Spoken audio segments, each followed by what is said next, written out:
Bonjour, donc je vais vous parler un peu de résistance aux antipaludiques, plus particulièrement aux ACT. Donc ACT, c'est les associations à base d'artémisinine, c'est artémisinine based combination therapy en anglais, hein. Et ça en Afrique. Alors quelques mots sur le palu. C'est pas c'est une maladie qui est toujours, j'allais dire, d'actualité. Et comme vous pouvez voir, finalement, avec un nombre de cas et un nombre de décès qui a même augmenté sur 2020. Donc pour l'instant, on n'a que les données, on a toujours un an d'arriéré, donc on a les données de 2020 pour l'OMS, mais on peut voir plus 14 millions de cas en 2020, et puis plus de, en gros, 69 000 décès supplémentaires.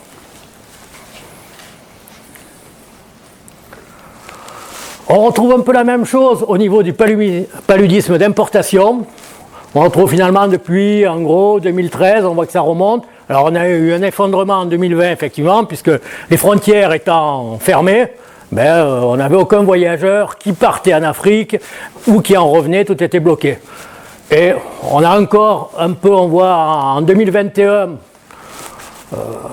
ça continue un peu, mais c'est en train de remonter, on remonte finalement à un niveau important. Donc ce que l'on voit finalement aussi bien palud d'importation que vous allez être amené soit diagnostiqué, soit traité ici en France, et la même chose que l'on voit finalement au niveau mondial. Et justement pour dire finalement, c'est essentiellement, quand on voit cette augmentation du paludisme donc en Afrique, et puis l'Afrique c'est quelques pays.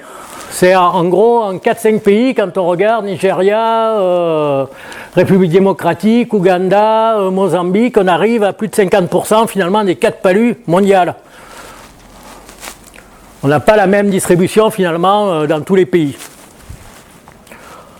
Alors pourquoi cette augmentation ?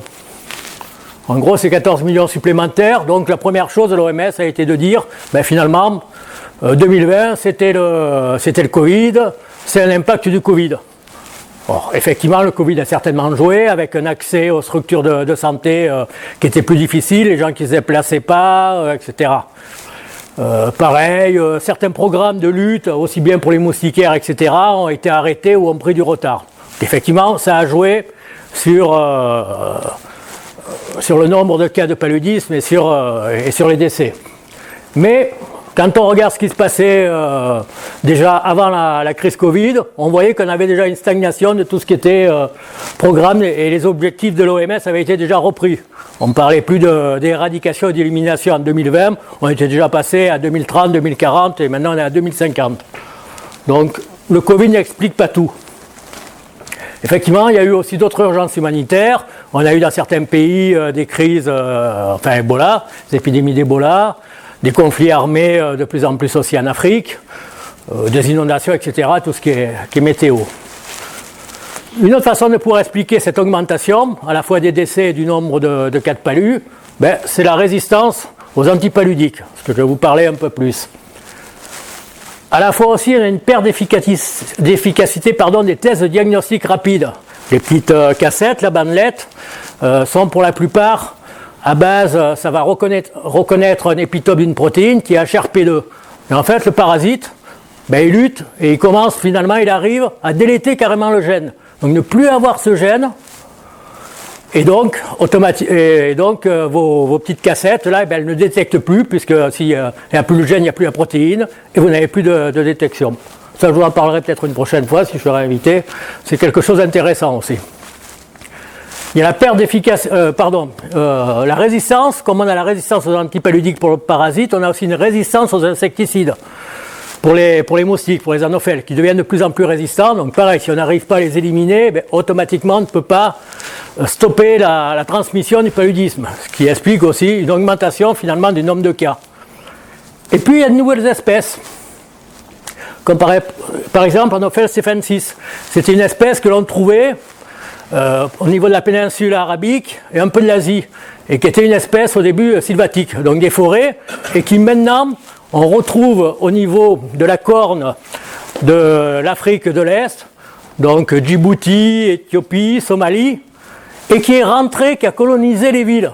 Donc c'est fini ce qu'on apprenait il y a 20 ans en disant le paludisme c'est en forêt, dans les villages, etc. Maintenant on a du paludisme, donc dans les villes, en plein milieu des villes, presque au milieu des gratte-ciel, parce qu'il y a de nouvelles espèces de moustiques qui peuvent survivre finalement dans des eaux complètement différentes, même dans du gasoil, etc., qui arrivent à survivre donc dans ces pays-là. Ce qui explique aussi une augmentation finalement de ce nombre de cas de paludisme. Quelques mots sur les traitements, parce qu'on va parler de résistance.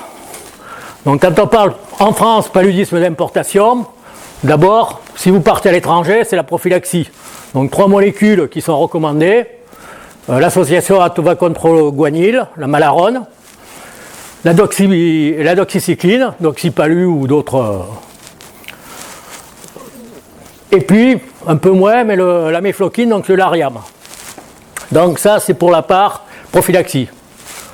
Et puis, si, malgré cette prophylaxie, ou si vous prenez rien que vous faites un palu, thérapeutique, donc prise en charge du paludisme en France, en gros 3 molécules, d'hydroartémisinine piperakine, c'est le rartésime, ou alors l'association artéméter-luméfantrine, c'est le Riamet, et il y a aussi l'association atovacontroguanil que l'on utilise à la fois dans la prévention, chimioprophylaxie, mais aussi en thérapeutique.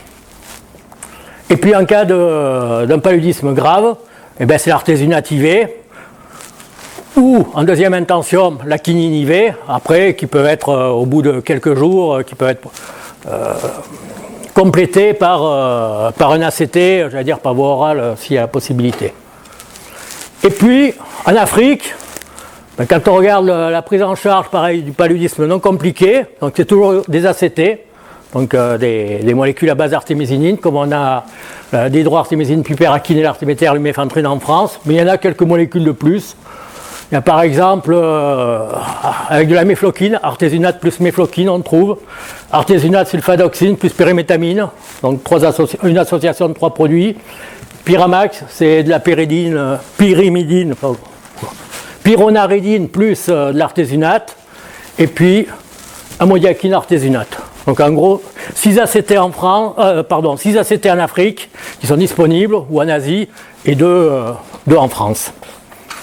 Et c'est ces molécules finalement qui nous restent, parce que elles sont toutes finalement à la base d'un même produit. Il y a un dérivé d'artémisinine, plus autre chose qui est associée, et souvent l'autre molécule qui est associée, ben, c'est pareil, elle provient d'une grande famille chimique qui est très liée, j'allais dire, à la chloroquine. Donc on retrouve des molécules qui chimiquement sont très proches, que ce soit la pyronaridine, la piperakine, ou même la luméfantrine. Et quand on regarde ce qui se passe au niveau des antipaludiques, au niveau résistance, on voit que finalement, quelle que soit la molécule que l'on utilise, ben, on a une résistance. La chloroquine, par exemple, il a fallu à peu près c'est après-guerre, donc dans les années 40-45, où elle a été introduite, commercialisée, et puis finalement en 10-15 ans on a eu les premiers cas de résistance en Asie du Sud-Est. Si on regarde la quinine, c'est une molécule qui a commencé à être utilisée sous forme d'écorce, etc. au départ, mais à 1600 et quelques, et il a fallu attendre dans les années 20e siècle, 1900 et quelques, pour avoir les premiers cas de résistance. Mais les dernières molécules, c'est de plus en plus rapide. Si on regarde DHA piperakine, on se rend compte qu'en 3-4 ans, finalement, on a eu déjà les premiers cas de résistance. Et là aussi, un travail à faire, c'est de trouver des molécules, de nouvelles molécules, qui soient complètement différentes de celles-là, avec des mécanismes d'action différents, pour arriver à enrayer cette résistance. 2-3 mots sur les moyens pour surveiller finalement cette résistance. C'est le côté in vitro, test ou qu'on peut appeler test ex vivo, c'est un peu l'antipaludogramme, c'est ce que vous avez finalement dans les bactéries, un antibiogramme, c'est un peu la même chose. On va regarder finalement le parasite, comment il se défend par rapport à la molécule, les marqueurs de résistance, et puis les tests d'efficacité thérapeutique, c'est-à-dire chez votre patient, vous donnez votre médicament et vous regardez est-ce que finalement il soigne ou non, vous avez un échec thérapeutique. si on regarde un peu l'évolution, ben, la première chose que l'on peut faire, c'est les tests in vitro, et vous allez pouvoir voir finalement votre parasite, quelle va être son évolution par rapport à cette résistance. Et ça, c'est le premier marqueur. Puis après, vous allez voir apparaître finalement le côté génétique. Et là, vous allez regarder les marqueurs de résistance. Alors là aussi, ben, pour étudier les marqueurs, il faut connaître déjà cette résistance, savoir comment elle se produit. Donc c'est pour ça aussi que c'est beaucoup plus long. Et puis ce que vous allez montrer in vitro, etc., et bien, vous allez voir au bout de 5, 7, 8 ans, jusqu'à 10 ans, ce qui va se passer au niveau clinique. Alors 2-3 mots sur les tests cliniques, puisque c'est ce que vous allez faire en tant que, j'allais dire, en tant que médecin aussi. C'est que vous allez donner votre traitement à votre patient, et puis vous allez regarder au départ, à J0 vous avez une parasitémie, etc. À J1, finalement, est-ce que vous avez plus ou moins de parasites qu'au départ? À J2, J3, et puis après on peut mesurer à J7, et puis théoriquement à J28 ou J42, 48, suivant les molécules, vous allez regarder ce qui se passe. Alors souvent, on ne revoit pas le patient. Enfin, si on le revoit, c'est qu'il a un échec clinique souvent. Donc là, vous savez, il revient parce qu'il a un échec clinique. Et c'est ce qui va être surveillé. Et ça, c'est ce qu'utilise l'OMS pour faire des études, des enquêtes et regarder est-ce qu'on a une résistance finalement à une molécule ou une autre.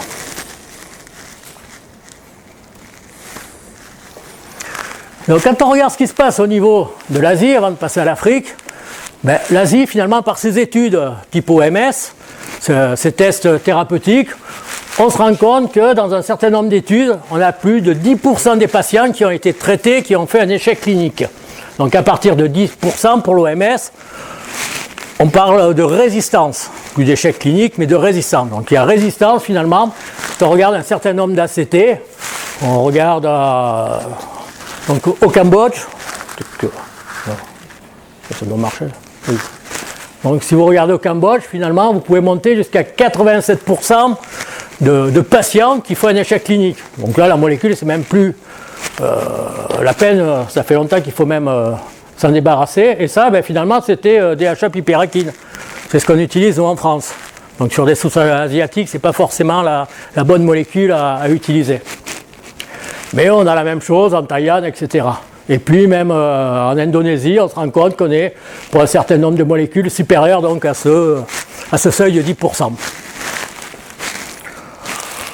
Ça avait été montré aussi quand on regarde un peu plus ce qui se passe au niveau du Cambodge. On voit que rapidement, en 2012, on n'avait aucun échec clinique. 2014, enfin un an après en gros, 2012-2013, 2014, 7%. 2015, on est déjà à 26%. Pour arriver sur des études jusqu'à 2018 où on est à 90%. Donc c'est aussi très rapide. Quand je vous ai dit que c'était rapide tout à l'heure, en Asie, ça a été quand même très rapide. En 4-5 ans, on est arrivé quasiment de 0% d'échec clinique, de résistance, à 90%. C'est une molécule que l'on peut jeter.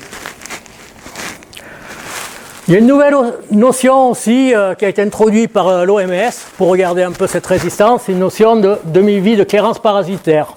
Disons, regardez, finalement, on traite quelqu'un par un dérivé de l'artémisinine, ou par seul ou par un ACT, et on regarde la vitesse à laquelle finalement les parasites sont éliminés.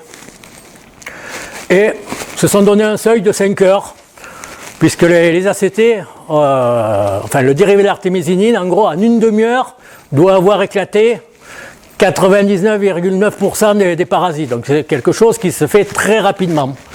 Et donc ils ont regardé, on regarde toutes les demi-heures, etc., la vitesse, et puis on regarde au moment où on est en gros à 50% de parasites, une diminution de 50% de la parasitémie de départ à J0. Et si ça dépasse 5 heures, ils vont considérer que cette souche est partiellement résistante. Et donc quand on regarde des pays du Cambodge ou des pays de l'Indonésie, on se rend compte que finalement on a un certain nombre, donc là c'était des villages dans lesquels avait été fait, et qu'on avait un certain nombre, même une part importante de patients, de souches, finalement, où on avait, chez ces patients, chez lesquels on dépassait ces 5 heures de clairance parasitaire. Et donc il supposait que ces souches étaient résistantes, partiellement, mais au dérivé de l'artémisinine. Il a été montré aussi, donc faisant de la génétique inversée, etc., et puis de la pression sur des souches au départ avec des dérivés de l'artémisinine, ils ont réussi à montrer qu'un certain nombre de gènes pouvaient être impliqués dans la résistance aux dérivés de l'artémisinine, dont un qui est K13. Et pareil, suivant ces mutations, les différentes mutations, on voit que certaines finalement sont associées avec des clairances parasitaires supérieures à 5. Donc par exemple celle-là, quand on a une mutation sur le codon 580, on se rend compte finalement que la plupart des souches sont résistantes aux dérivés de l'artémisinine. Ça a été montré finalement que quand on avait aussi finalement ces mutations, on avait à la fois une corrélation donc, avec cette demi-vie de clairance diminuée, mais aussi on pouvait avoir ce qu'on appelait une résistance in vitro. Donc on fait cultiver les souches in vitro et puis on regarde ce qui se passe et c'est pareil, ben finalement, alors c'est pas le même test in vitro que ce que l'on fait standardement, que l'on peut vous rendre quand on vous fait des tests, c'est un peu différent, on appelle ça, mais il y avait quand même une corrélation, donc on avait bien une corrélation chez les souches asiatiques où on avait une corrélation entre un échec clinique ou au moins des parasites encore à J3, où on avait une clairance parasitaire diminuée donc supérieure à 5 et où on avait une résistance in vitro quand on cultive la souche. Et donc l'OMS a sorti un certain nombre de marqueurs moléculaires qui sont validés. Donc 580, etc., tout cela. Et puis d'autres qui ne sont pas encore forcément validés, mais qui sont des candidats donc encore à suivre. Donc ça marcherait bien pour l'Asie. Et quand on regarde ce qui se passe en Afrique, ça marche nettement moins bien. Alors déjà l'Afrique, on n'a pas cette résistance ou ces échecs cliniques que l'on retrouve en Asie. Ou si on en a quelques-uns, c'est quand même à moindre, on n'est pas à 90% de patients qui sont en échec clinique, par exemple la DHA piperakine. On regarde par exemple ce qui se passe au niveau là c'est de l'Afrique de l'Ouest, un certain nombre d'études, hein. On est à plus d'une centaine d'études sur les différentes molécules finalement. De temps en temps, on a une étude qui montre qu'on est supérieur à 10%, mais c'est quand même très rare. Donc on ne peut pas parler pour l'instant de résistance, d'émergence, même de résistance en Afrique, heureusement. Mais ça n'empêche qu'on a quand même quelques cas d'échec clinique. Vous allez traiter des personnes, que ce soit en Afrique ou même en France, ce qui est encore plus facile, puisque là vous allez traiter quelqu'un en France, vous êtes sûr qu'il n'est pas repiqué par un moustique, vous le traitez bien. Vous pouvez même faire de la pharmacocinétique, ce que l'on ne fait pas forcément en Afrique, faire un dosage, montrer que votre patient il a pris correctement finalement et c'est prouvé votre antipaludique, et malgré ça, eh bien, il revient à J25, J30 en échec clinique. Donc là, vous avez un vrai échec clinique. Et quand vous recherchez finalement ces cas-là, un peu, c'est des cas qu'on a vu passer, alors soit à notre CNR, soit d'autres CNR, là c'est au CNR anglais, et puis quelques études. Et là, c'est des travaux que l'on a fait donc au Sénégal, avec finalement, là on voit qu'on retrouve toujours des parasites à J5, voire J8. Là c'est la même chose, on retrouve des parasites J6, J8. Et que finalement, quand on regarde ce qui se passe sur ce fameux gène K13, on n'a aucune mutation. Le gène est sauvage. Quand on séquence le gène entièrement, on ne trouve pas les fameuses mutations que l'on retrouvait donc, en Asie. Ce qui m'a fait penser que finalement, ce n'était pas forcément un bon marqueur pour l'Afrique, et encore moins pour étudier, pour savoir l'émergence de la résistance en Afrique. Ça n'explique pas tout. D'autres gènes ont été étudiés. Il y a eu une étude qui a montré en prenant deux isolats sénégalais, donc ça a été fait par une équipe américaine, qui ont mis sous pression ces deux échantillons sénégalais, sous pression donc d'artémisinine en continu pendant plusieurs années, ou au moins plusieurs cycles. Ils ont montré que finalement elles devenaient de plus en plus résistantes in vitro. Et quand ils ont regardé finalement sur ces molécules, ils ont trouvé sur un gène de la coronine des mutations. Et pareil, en CRISPR-9, ils ont été finalement soit rajouter chez une souche sauvage cette mutation, soit à l'inverse, quand ils avaient une résistance, ils allaient enlever la mutation. Ils montraient finalement qu'au moins in vitro, on avait une résistance, ou on l'enlevait quand on avait une souche résistante, elle devenait sensible. Donc, ces mutations sur les gènes coronines pouvaient être finalement corrélées, associées à une résistance, au moins in vitro, aux dérivés de l'artémisinine. Là, pareil, on a dit, tiens, c'est bien, ça a été fait sur 2 échantillons sénégalais, on travaille pas mal avec des souches sénégalaises, on a repris toutes nos souches sénégalaises sur lesquelles on avait toujours des parasites après J3, et on a regardé si on trouvait finalement ces fameuses mutations. Et on ne les a pas du tout trouvées. Aucune de ces mutations, aussi bien, j'allais dire, celle sur K13 que celle sur la coronine, celle décrite, on ne les a pas retrouvées. Mais par contre, on a trouvé de nouvelles mutations qui n'avaient pas été détectées jusqu'à présent. Mais ces mutations, on les retrouve quand même chez 16% en gros de nos patients. Et on les retrouve aussi bien chez les patients qui ont eu un échec clinique, donc avec au moins des parasites après J3, que chez ceux qui n'ont pas eu d'échec clinique. Bon, ce qui montre qu'a priori, là aussi, ces mutations sur le gène coronine ne sont pas associées donc, à la résistance aux dérivés de l'artémisinine.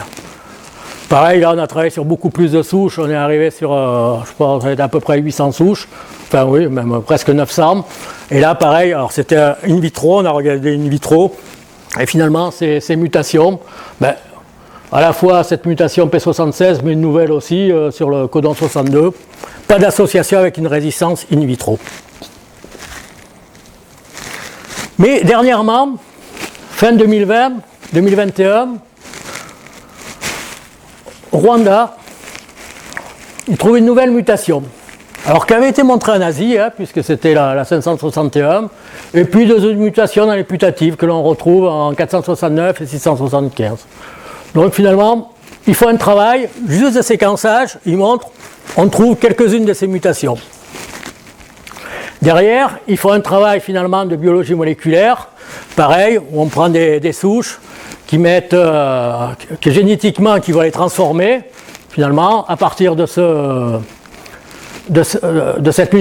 codon là, ils vont le muter, et on se rend compte que quand il est muté, il devient résistant in vitro aux dérivés de l'artémisinine et à peu près même valeur que ce qu'on avait sur les 580 sur les souches asiatiques. Donc il montre que finalement, effectivement, quand on switch et qu'on introduit cette mutation, on a bien une résistance in vitro. Donc ils vont un peu plus loin, ils regardent ce qui se passe finalement au niveau clinique, et finalement ils retrouvent donc cette mutation, et on la retrouve plus fréquemment, même si ce n'est pas des chiffres très importants, mais on la retrouve plus fréquemment chez des patients qui ont des clairances parasitaires supérieures à 5. Donc on retombe un peu ce qui avait été montré finalement en Asie avec cette mutation. Finalement, elle serait associée déjà à la résistance in vitro et associée à une demi-vie, à une carence parasitaire qui est plus longue. Pareil, il regarde ce qui se passe au niveau de J3, est-ce qu'on a toujours des parasites?